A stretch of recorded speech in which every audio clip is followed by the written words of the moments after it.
বিধানসভা নির্বাচনকে সামনে রেখে এখন থেকেই ছক সাজানোর কাজ শুরু করে দিয়েছে। বিভিন্ন দলীয় পর্যালোচনা, তথ্য এবং সমীক্ষার ভিত্তিতে খাস কলকাতার কিছু আসনকে টার্গেট করে ফেলেছে সিপিআইএম।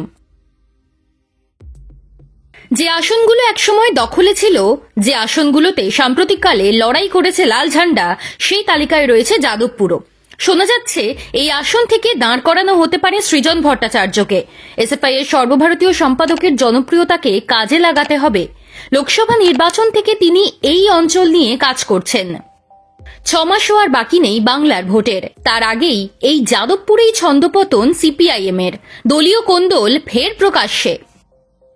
একসময়ের বুদ্ধদেব ভট্টাচার্যের নির্বাচনী আসন ছিল যাদবপুর, যেখানে বামেদের সংগঠনের ভিত ছিল অত্যন্ত দৃঢ়।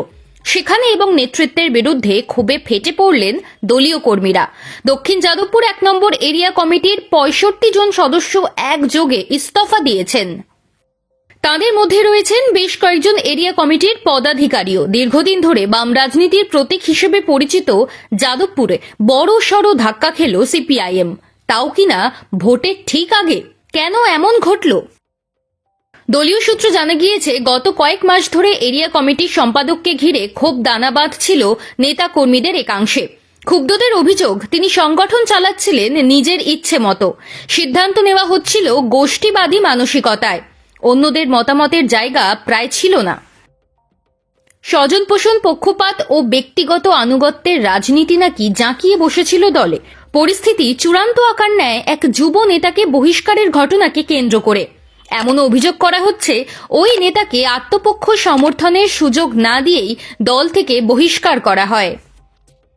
ক্ষুব্ধ সদস্যরা দাবি করছেন, এই সিদ্ধান্তের পেছনে ব্যক্তিগত আক্রোশই কাজ করেছে। পুরো ঘটনায় নেপথ্য ভূমিকা রয়েছে রাজ্য কমিটির এক আমন্ত্রিত সদস্যের। সিপিআইএম এর দলীয় কোন্দল নতুন নয়। এর আগে দক্ষিণ 24 পরগনা জেলা সম্মেলনের সময় চরম বিক্ষোভ দেখা গিয়েছিল। একাধিক শীর্ষ নেতার বিরুদ্ধে অভিযোগ তুলে পদ থেকে সরে দাঁড়িয়েছিলেন বেশ কয়েকজন। তা নিয়ে কম শোরগোল পড়েনি। রাজ্য সম্মেলনের আগে পর্যন্ত যে কোন্দল মেটাতে পারেনি আলিমুদ্দিন, পরে পরিস্থিতি নিয়ন্ত্রণে আসে। যাদবপুরের 1 নম্বর এরিয়া কমিটির পরিস্থিতি নাকি অগ্নিগর্ভ। কেন এই জটিলতা? শোনা যাচ্ছে 22 অক্টোবর ছিল দলের যুব সংগঠনের লোকাল কমিটির সম্মেলন।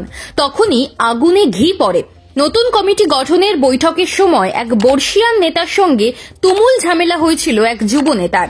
ওই ঘটনাকে কেন্দ্র করে পরিস্থিতি নিয়ন্ত্রণের বাইরে চলে যায়। তখন থেকেই সংগঠনের ভিতর ক্ষোভ আরো তীব্রতর হতে থাকে। শেষ পর্যন্ত তারই ফলাফল দেখা যায় 30 অক্টোবর।